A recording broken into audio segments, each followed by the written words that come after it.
प्रेमी आत्मा मारीचिका पार्ट 1। ये बात आज से बहुत पहले की है, जब सामाजिक कुरीतियों और विभत्स प्रथाओं का समय हुआ करता था।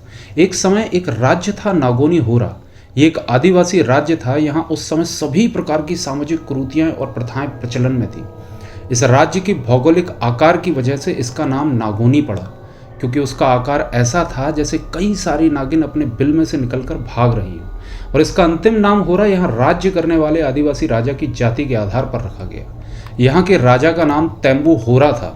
वो यहाँ अपनी बेटी कस्तूरी, बेटा हलक और कई सारी पत्नियों के साथ रहता था। उसकी प्रमुख पत्नी का नाम सुहागा था।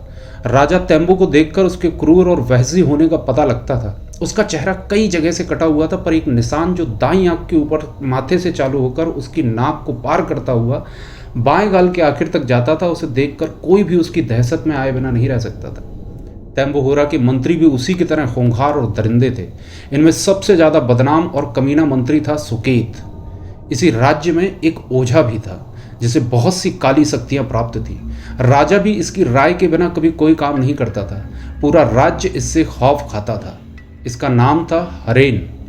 राजा अपने सभी काम बहुत ही गुप्त तरीके से किया करता था, यहाँ तक कि इनका ये राज्य भी गुप्त था। सिर्फ नागोनी होरा के लोगों को ही इस राज्य के बारे में जानकारी थी। इसके अलावा संसार में और कोई नहीं जानता था कि इस नाम का कोई राज्य भी है। और अगर कोई भूल से या भटक कर इस राज्य की तरफ आ जाता था तो फिर वो बचकर वापस नहीं जा सकता था। कहने को तो नागोनी होरा एक राज्य था और तेम्बू होरा इस राज्य का राजा, पर यहाँ होने वाले कामों को अगर आधार माने तो एक आदिवासी कबीले की तरह ही था। तेम्बू इस कबीले का सरदार था। जो लोग काली माता के भक्त थे, साथ ही बलि पूजा और नाग पूजा भी किया करते थे, पर सबसे मुख्य पूजा थी प्रेत पूजा, जिसे तांत्रिक हरेन किया करता था।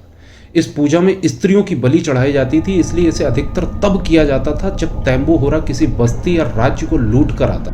नागोनी होरा में रहने वाले लोगों का मुख्य व्यवसाय लूट पाट और अपहरण था। अपने आसपास के राज्यों और बस्तियों को लूटना, मुसाफिरों को लूटना और उनकी स्त्रियों का अपहरण करना, इसी से इनका जीवन यापन होता था। लूट की सभी वस्तुओं को पहले तेम्बू होरा के पास लाया जाता था, जिसे तेम्बू पद और जरूरत के हिसाब से सभी में बांट दिया करता था। लूट में उठाकर लाई गई लड़कियों में से सबसे खूबसूरत लड़की को तेम्बू अपने पास रखता था और फिर बची हुई लड़कियों को अपने मंत्री और बाकी लोगों में बांट दिया करता था। जब भी ये लोग लूट पाट करके वापस आते थे तब महल में जश्न का माहौल होता था। रात पर शराब और शबाब पूरे जोशों पर होती थी, पर तेम्बू के गिने चुने कुछ मंत्री और कुछ विश्वास पात्र लोगों के अलावा किसी और को वहां जाने की अनुमति नहीं थी। इन सभी जश्नों की तैयारी और उनमें होने वाले कामों को सफल बनाने की जिम्मेदारी सिर्फ एक शख्स पर थी, वो था कुमार। ये ना तो राज्य का मंत्री था और ना ही राजमहल का कोई सदस्य, पर राजा इसे अपना विश्वास पात्र समझते थे। आज के जश्न की तैयारी का जिम्मा भी कुमार के पास था, पर अब कुमार बूढ़ा होने लगा था। उसे किसी साथी की आवश्यकता थी जो इस काम में उसका साथ दे सके। कुमार चाहता था कि उसका बेटा सुब्रत इस काम में उसका साथ दे, पर यह बात तेम्बू से कहते समय उसे डर लगता था, क्योंकि इस राज्य के नियमों के हिसाब से कभी कोई बाहरी व्यक्ति राज्य में होने वाले किसी भी काम का हिस्सा नहीं बन सकता था, खासकर जश्न का। वैसे तो कुमार ने सुब्रत को बचपन से ही पाला था, पर वो उसका बेटा नहीं था। उसे आज भी अच्छी तरह से याद है। आज से करीब 15 या 16 साल पहले एक दिन जब तेम्बू मुसाफिरों के काफिले को लूट कर आया था, उस समय उसके साथ एक बच्चा भी आ गया था, जो वहाँ होने वाले कत्लेआम से डर कर धोखे से तेम्बू की गाड़ी में छुप कर बैठ गया और नागोनी होरा पहुंच गया। जब तेम्बू के दरिंदे मंत्रियों ने उसे देखा तो बहुत मारा और एक घोड़े के साथ बांध दिया। बहुत समय तक, करीब 6 से 7 महीने तक वो भूखा प्यासा कभी घोड़े के साथ कभी बैल के साथ बांध दिया जाता और हर आता जाता व्यक्ति उसे हिकारत की नज़र से देखता। एक दिन कुमार राजा तेम्बू के दरबार में आया और कहा, मालिक, अगर जान बख्शी जाए तो कुछ कहना चाहता हूँ। तेम्बू, जो कि एक तख्त पर ऊपर की ओर बैठा था, बोला, कहो, क्या कहना चाहते हो? सरदार, मैं उस लड़के के बारे में कुछ कहना चाहता हूं जो कुछ समय पहले हमारे राज्य में धोखे से आ गया था, कुमार ने कहा। तेम्बू बहुत ही सख्त चेहरा करके तेज आवाज में बोला, कुमार, तुम्हारा दिमाग तो खराब नहीं है? ये काम तुम्हारा नहीं है। बंदियों के बारे में बात करने के लिए मेरे पास मंत्री हैं। तुम्हें जो काम दिया गया है तुम उस पर ध्यान दो।